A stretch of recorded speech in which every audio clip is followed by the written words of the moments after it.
Saudara-saudara yang saya kasih di dalam Tuhan Yesus, pada kesempatan ini saya akan membagikan berkat firman Tuhan bagi saudara-saudara sekalian di bawah tema kaya jadi miskin supaya miskin jadi kaya. Dan teks yang menjadi bahan perenungan kita adalah dalam surat 2 Korintus pasal 8 ayat yang ke-9.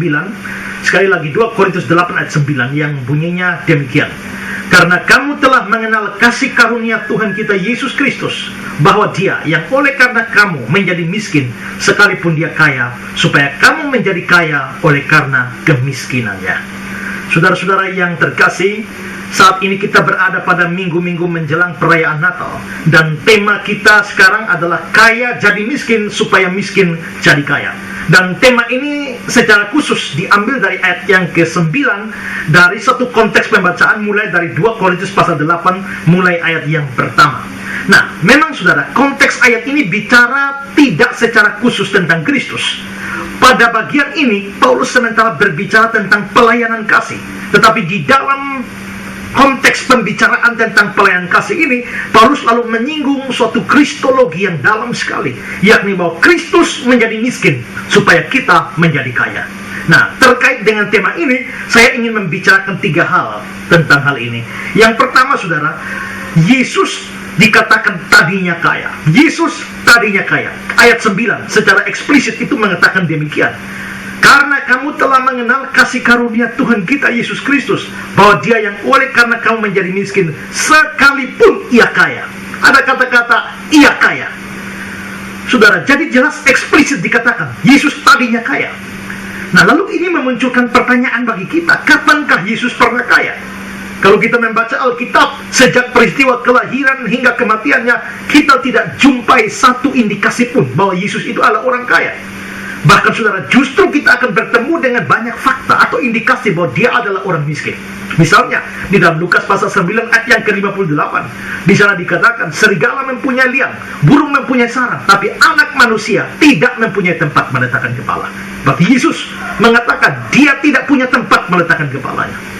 Juga di dalam cerita Natal, Lukas 2 ayat 6 dan ayat yang ke-7, dikatakan bahwa Dia dibungkus dalam lampin dan dibaringkan di dalam palungan. Jadi Yesus memang terlihat sebagai seorang yang miskin. Tetapi saudara, mungkinkah kemiskinan yang ditampilkan di sini ini adalah satu kondisi setelah kekayaannya? Kalau memang ya, kita lalu bertanya, kapan sesungguhnya Yesus itu kaya? Seorang teolog namanya Charles Hodge, dia mengatakan bahwa Yesus itu kaya sebelum Dia datang ke dalam dunia ini. Dan Hodge menjadikan Yohanes pasal 17 ayat yang ke-5 sebagai dasarnya. Yohanes 17 ayat 5 berkata, ini doa Yesus, oleh sebab itu ya Bapa, permuliakanlah aku padamu sendiri dengan kemuliaan yang kumiliki di hadiratmu sebelum dunia ada. Kemuliaan yang kumiliki di hadiratmu sebelum dunia ada. Berarti Yesus punya kemuliaan sebelum dunia ada. Dan menurut Hodge, inilah kekayaan Kristus. Kekayaan Kristus sebelum Dia datang ke dalam dunia. Saudara, pandangan serupa itu dikemukakan oleh teolog yang lain yang bernama Albert Barnes. Dia mengatakan bahwa Yesus itu kaya, bukan menunjuk pada apa yang Dia miliki di dalam dunia ini, melainkan apa yang Dia miliki di dalam kekekalan. Dan saudara-saudara, John Calvin juga mempunyai pandangan yang sama seperti ini. Tetapi juga Calvin menambahkan bahwa bahkan Yesus tetap kaya pada waktu Dia datang ke dalam dunia ini. Nah, kalau begitu apa maksudnya Calvin dengan mengatakan bahwa Yesus itu pada waktu datang ke dalam dunia ini tetap kaya? Padahal ayat-ayat yang saya bacakan tadi jelas menunjukkan pada waktu Dia ada di dalam dunia, Dia miskin. Nah, Calvin mengatakan begini, dulu Kristus kaya karena Dia adalah Allah, dan segala sesuatu ada di bawah kuasa otoritasnya. Dan selanjutnya, bahkan di dalam hakikat manusia yang kita kenakan atau yang Dia ambil, seperti yang disaksikan oleh penulis surat Ibrani pasal 1 ayat 2 dan pasal 2 ayat 8, Dia adalah pewaris dari segala sesuatu, karena Bapanya telah meletakkan segala makhluk ciptaan itu di bawah kakinya. Jadi saudara-saudara, semua ini terlihat bahwa kayanya Yesus ini ditunjukkan dari siapa sesungguhnya pribadi Dia. Karena Dia adalah Allah, dan dengan demikian Dia pencipta segala sesuatu, Dia pemilik segala sesuatu, Dia berkuasa atas segala sesuatu, Dia berhak atas apa saja, maka Dia adalah kaya. Dan memang saudara, Allah atau Tuhan itu memang punya kekuasaan yang besar atas seluruh alam semesta ini. Di dalam 1 Tawarik pasal 29 ayat 11 dikatakan, ya Tuhan, punyamulah kebesaran, kejayaan, kehormatan, kemasyhuran, dan keagungan. Ya, segala-galanya ada di langit dan di bumi. Ya Tuhan, punyamulah kerajaan, dan Engkau yang tertinggi melebihi segala-galanya sebagai kepala. Inilah kekuasaan Allah. Dia memiliki segala sesuatu, kebesaran, kejayaan, kehormatan, kemasyhuran, keagungan. Dan inilah yang dimiliki oleh Allah. Dan ini juga dimiliki oleh Kristus.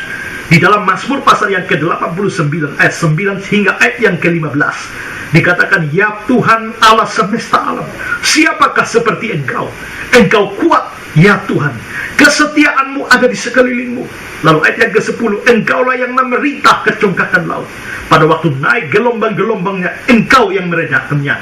Engkaulah yang meremukkan Rahab seperti orang terbunuh. Dan lenganmu yang kuat, Engkau telah mencerai-beraikan musuhmu. Punyamulah langit, punyamulah bumi, dunia serta segala isinya, Engkaulah yang mendasarkannya. Utara dan selatan, Engkaulah yang menciptakannya. Tabor dan Hermon bersorak-sorai karena namamu. Punyamulah lengan yang perkasa, kuat tanganmu, tinggi tangan kananmu. Keadilan dan hukum adalah tumpuan tahtamu. Kasih dan kesetiaan berjalan di depanmu. Saudara-saudara, bukankah ini sebuah kekayaan yang luar biasa dari Allah? Nah, jika Yesus adalah Allah, maka ayat-ayat yang baru saya baca ini berlaku untuk dirinya. Dan dalam pengertian seperti ini, dia dikatakan kaya. Nah, saudara-saudara, ini penting sekali. Kitab suci memang menyatakan bahwa sekalipun Yesus dilahirkan sebagai manusia, tapi dia tetap sungguh-sungguh adalah Allah. Dia tidak pernah kehilangan kealahannya pada waktu dia menjadi manusia. Di dalam ayat Natal atau nubuatan Natal yang terkenal, yakni Yesaya 9 ayat 5, kalau kita baca baik-baik, maka di situ bagian yang pertama itu menyinggung kemanusiaannya, di mana Yesus benar-benar menjadi manusia seperti kita. Tetapi di bagian yang terakhir itu masih disinggung sejumlah jabatan atau nama atau gelar yang menunjukkan bahwa dia tetap Allah. Yesaya 9 ayat 5 berkata, sebab seorang anak telah lahir untuk kita. Ini kemanusiaannya. Seorang putra diberikan untuk kita. Ini tetap kemanusiaannya. Karena anak itu dilahirkan, putra itu diberikan. Tapi selanjutnya dikatakan, namanya disebut orang penasihat ajaib, Allah yang perkasa, Bapa yang kekal, Raja damai. Ini tidak mungkin menunjuk pada manusia. Tidak ada manusia yang disebut sebagai penasihat ajaib, Allah yang perkasa, apalagi Bapa yang kekal, dan juga Raja damai. Ini jelas menunjukkan pada kealahannya. Jadi di dalam satu nubuatan tentang kedatangan Yesus, ada kemanusiaannya, ada kealahannya. Berarti pada waktu Yesus menjadi manusia, dia tidak pernah stop menjadi Allah. Dia tetap Allah. Dan saudara, karena dia tetap Allah, dia sungguh-sungguh Allah, maka dia adalah pencipta, pemilik segala sesuatu di langit, di bumi, di laut, darat, utara, hingga selatan. Dan seluruh alam semesta ini menjadi milik dia, karena dia tetap Allah. Nah, karena dia memiliki segala sesuatu, maka dia dikatakan sebagai kaya. Saudara, percayakah saudara akan hal ini? Seandainya saudara bersama-sama dengan para gembala di padang pada waktu Yesus baru dilahirkan, dan saudara melihat ada seorang bayi, bisakah saudara percaya bahwa dia adalah Allah sendiri? Sekarang ini ada banyak orang tidak percaya Yesus Allah. Tak usah omong agama lain. Di dalam kekristenan sendiri ada bidat-bidat yang tidak percaya Yesus Allah. Mereka paling bangga percaya dia sebagai pemimpin para malaikat atau penghulu malaikat, seperti yang dipercaya oleh saksi Yehova. Atau mereka percaya Yesus adalah ciptaan yang pertama.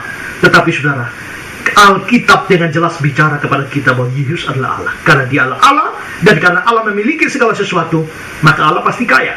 Demikian juga Yesus adalah Allah, dia pasti memiliki segala sesuatu, dan dengan demikian Yesus adalah kaya. Jadi kekayaan Yesus itu menunjuk kepada kemuliaan dia sebelum dia datang ke dalam dunia, dan juga bahwa dia sebagai Allah yang memiliki segala sesuatu, dengan demikian dia adalah kaya. Ini hal pertama yang kita bahas. Dan hal yang kedua yang akan dibahas adalah bahwa Yesus yang kaya tadi lalu jadi miskin. Di dalam teks kita 2 Korintus 8 ayat 9, karena kamu telah mengenal kasih karunia Tuhan kita Yesus Kristus, bahwa dia yang oleh karena kamu menjadi miskin, berarti dia jadi miskin, sekalipun dia kaya, supaya kamu menjadi kaya oleh karena kemiskinannya. Berarti memang secara eksplisit dibilang bahwa dia miskin. Saudara, Di dalam bahasa Yunani ada dua kata yang sama-sama berarti miskin. Kata yang pertama itu adalah penikros. Tapi ini artinya miskin tapi masih mempunyai sesuatu, tidak habis-habisan. Tetapi kata yang kedua ini adalah tokos, yang artinya miskin dalam arti tidak punya apa-apa lagi.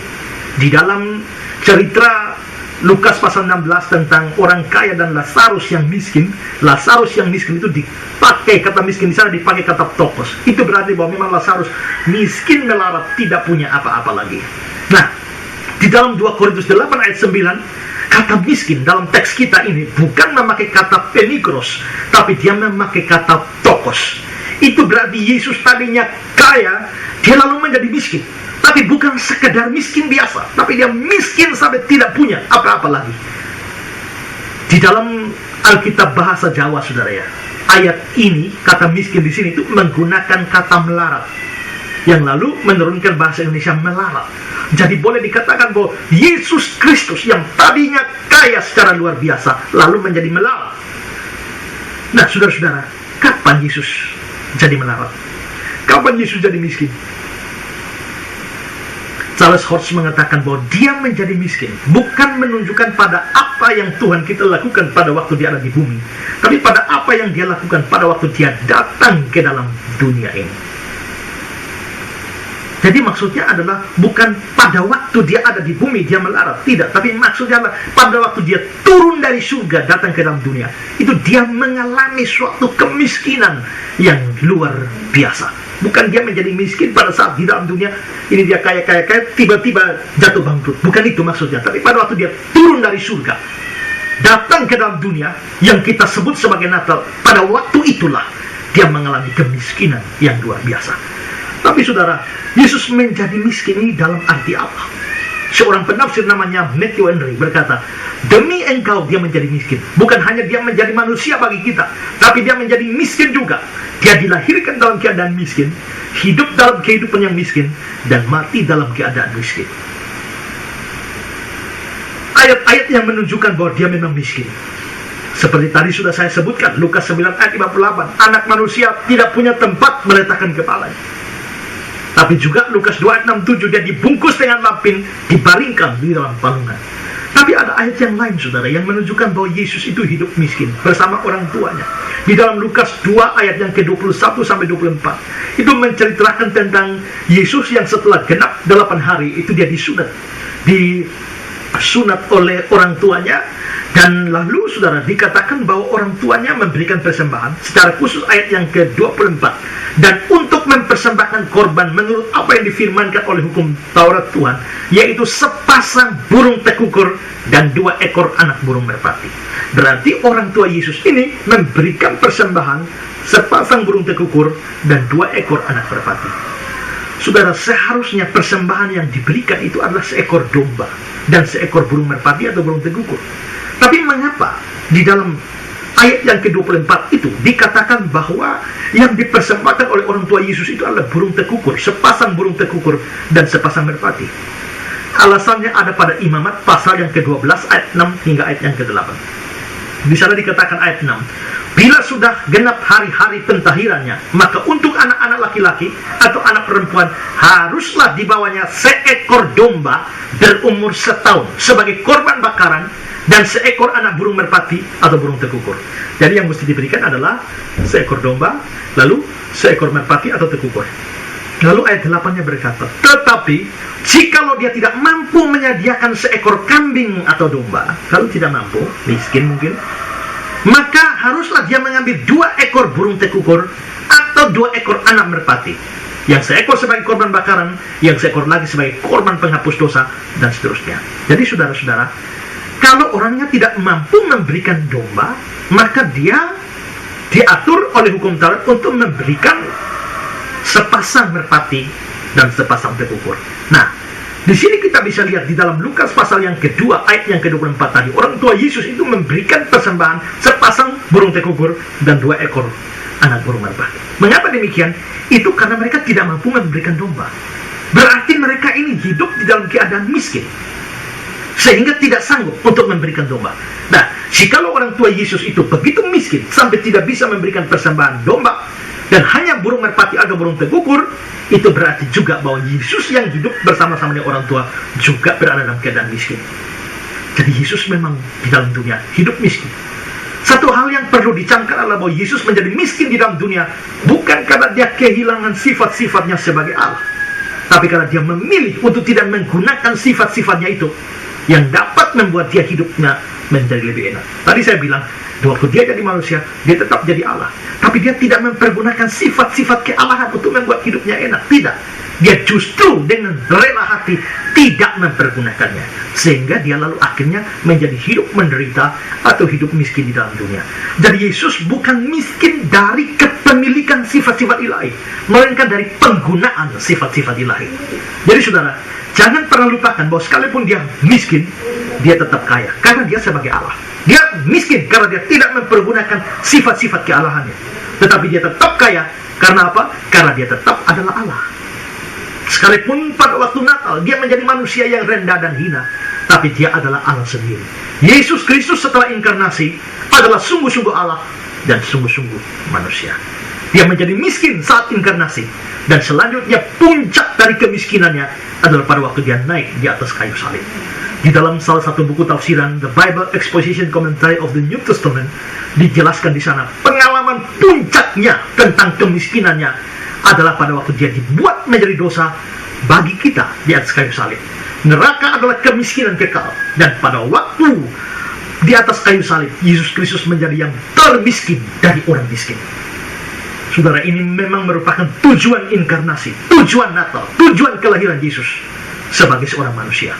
Dia menjadi manusia dengan tujuan untuk mati di kayu salib, menebus dosa-dosa kita. Natal itu ada supaya Jumat Agung bisa ada. Yesus tadinya kaya, sekarang rela jadi miskin. Lalu hal yang ketiga yang akan saya bahas adalah apa tujuan Yesus jadi miskin. Di dalam teks kita kembali pada teks kita, di dalam ayat 2 Korintus 8 ayat 9, di sana dikatakan, karena kamu telah mengenal kasih karunia Tuhan kita Yesus Kristus, bahwa dia yang oleh karena kamu menjadi miskin, sekalipun dia kaya, supaya kamu menjadi kaya oleh karena kemiskinannya. Saudara, perlu diperhatikan bahwa konteks dari ayat-ayat ini, ya, kata-kata ini tidak mungkin berbicara tentang kaya secara jasmani. Karena ayat ini tidak boleh dijadikan dasar untuk menunjukkan bahwa orang Kristen karena Yesus tadi kaya jadi miskin, lalu orang Kristen mesti kaya. Ini di sini kesalahan dari orang-orang pemegang paham teologi kemakmuran. Mereka menafsirkan ayat ini terlepas dari konteksnya. Padahal kaya di sini tidak bicara soal kaya secara jasmani, tapi ini kaya rohani. Kalau saudara baca mulai dari ayat yang ke-6, ayat yang ke-7, secara khusus dalam ayat yang ke-7 itu jelaskan kaya dalam hal apa saja. Misalnya di dalam ayat 7, kaya dalam iman, kaya dalam perkataan, dalam pengetahuan, dalam kesungguhan untuk membantu, dalam kasihmu terhadap kami, kaya dalam pelayanan kasih ini. Jadi itu yang dimaksudkan di dalam ayat yang ke-7, bicara tentang sejumlah kekayaan rohani. Maka ayat yang ke-9, Kristus tadi kaya jadi miskin, supaya kita yang miskin jadi kaya. Maksudnya adalah kita kaya secara rohani, bukan maksudnya kita pasti kaya jasmani, punya helikopter, punya pesawat, punya rumah mewah, punya kapal pesiar, seperti yang dipahami oleh orang-orang teologi kemakmuran. Itu salah, saudara. Kalau secara jasmani, justru jemaat-jemaat atau gereja Makedonia yang Paulus bicarakan di sini, mereka sangat miskin. Kalau di dalam ayat yang pertama dan ayat yang kedua dari bacaan kita, 2 Korintus pasal 8 ayat 1 dan 2, justru dikatakan ayat 2, selagi dicobai dengan berat dalam pelbagai penderitaan, sukacita mereka meluap. Meskipun mereka sangat miskin, namun mereka kaya dalam kemurahan. Mereka sangat miskin. Ini bicara tentang miskin materi. Secara materi mereka miskin, tapi dalam kemurahan hati, di dalam hal memberi, mereka kaya. Jadi jelas bahwa di sini orang Kristen itu bisa saja mengalami kemiskinan materi, tapi dia tetap bisa kaya secara rohani. Nah, jikalau kekayaan di dalam konteks ayat ini bicara tentang kekayaan rohani, maka tujuan Yesus jadi miskin supaya kita bisa kaya. Kayanya apa? Kaya secara rohani.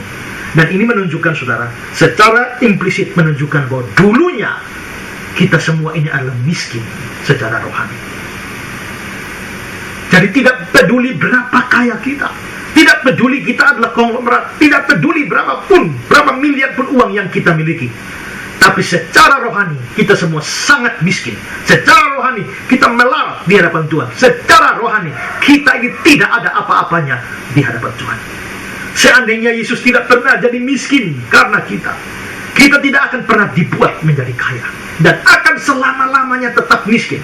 Dengan kata lain, saudara-saudara, seandainya Natal dan juga Jumat Agung tidak ada, kita akan mengalami kemiskinan rohani selama-lamanya.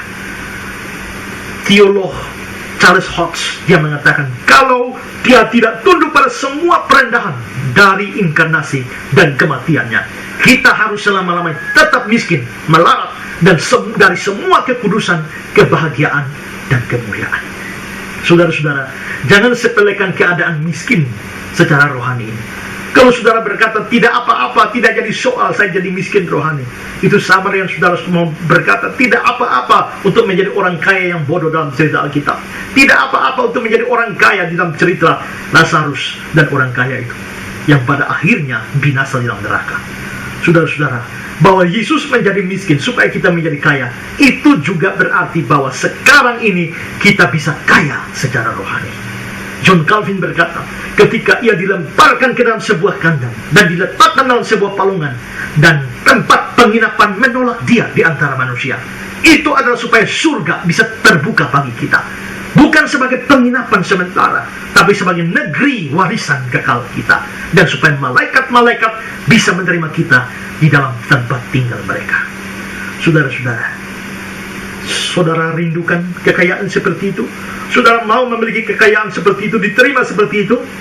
Tunggu dulu, saudara. Siapakah orang yang dapat menjadi kaya secara rohani karena kemiskinan Yesus? Apakah semua orang karena Yesus sudah datang pada waktu Natal menjadi miskin pada waktu Natal, otomatis semua orang akan menjadi kaya secara rohani? Tidak, saudara-saudara.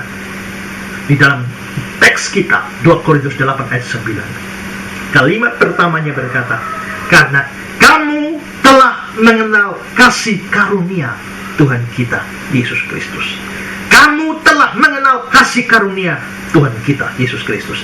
Jadi yang dibuat menjadi kaya secara rohani oleh kemiskinan Yesus itu hanyalah orang-orang yang telah mengenal kasih karunia di dalam Tuhan Yesus Kristus. Dan ini menunjuk pada orang-orang Kristen yang sejati.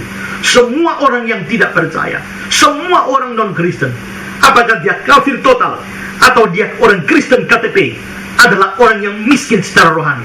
Dan hanya kalau mereka datang kepada Kristus dengan percaya dan terima dia sebagai Tuhan dan Juru Selamat, maka dia yang tadi miskin akan membuat orang-orang seperti itu bisa menjadi kaya secara rohani. Dalam 1 Korintus pasal 1 ayat yang ke-5 dikatakan, sebab di dalam dia kamu telah menjadi kaya dalam segala hal. Sebab di dalam dia kamu menjadi kaya dalam segala hal. Saudara-saudara yang terkasih, pada Natal yang pertama, Yesus yang kaya rela jadi miskin, dan lalu bahkan mati di kayu salib. Tujuannya supaya kita yang miskin secara rohani ini bisa menjadi kaya secara rohani. Kalau di sini atau di antara saudara-saudara ada orang-orang yang belum percaya, saya mau bertanya, apakah saudara menyadari bahwa saudara miskin secara rohani? Dan kalau itu dibiarkan, itu akan membawa saudara ke dalam neraka selama-lamanya. Percayalah kepada Yesus sebagai Tuhan dan Juru Selamat saudara, dan saudara akan dijadikan kaya secara rohani. Saudara dipastikan akan pergi ke surga dan bukan ke neraka. Maukah saudara percaya kepada Dia yang sudah bernatal bagi saudara? Bagi saudara yang sudah adalah orang Kristen sejati, selalulah sadar bahwa dulu saudara miskin secara rohani. Seandainya Yesus tidak jadi miskin, karena saudara akan selama-lamanya menjadi miskin dan akan menuju ke neraka. Bukan karena kebaikan saudara diselamatkan, tapi hanya karena kasih karunia di dalam Yesus Kristus. Karena itu selalulah mengasihi Dia dan hidup bagi Dia. Kiranya Tuhan memberkati saudara. Amin.